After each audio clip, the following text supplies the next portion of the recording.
Кудайдын чакырыгы 20 ноябрь.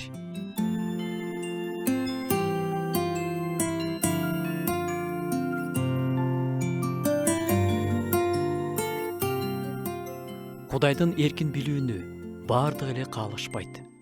Анткени кээ бирлери Кудайдын эркин билип алып, аны аткарыш кыйын болуп калат деп коркушат.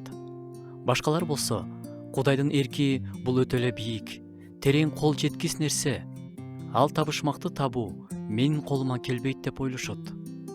Бирок кубанычтуу нерсе, Кудайдын эркин билгиси келгендер, аны аткарып жашагысы келгендер да бар болгону. Мындай адамдар Кудай адамдарга жалаң гана жакшылык каалайт экенин жакшы билишет. Бирок Кудайдын эркин билүү чынында өтө деле оор нерсе эмес. Анын эркин издешибизди Кудай өзү да каалайт жана издегендерге эркин ачып берет. Жазууда мындай аят бар: сени акылга келтирем. Кайсы жол менен жүрүшүң керек болсо, ошол жолго салам. Сени башкарып жүрөм. Менин көзүм сенин үстүңдө. Мен Кудайдын эркин аткарып жатам деген толук ишеним кубаныч тартуулайт. Бул гана эмес. Эгерде Кудайдын эркин аткарып жашасак, анда ал биз менен экенине, ал сөзсүз батасын берерине жана анын убадалары сөзсүз аткарыларына ишенсек болот.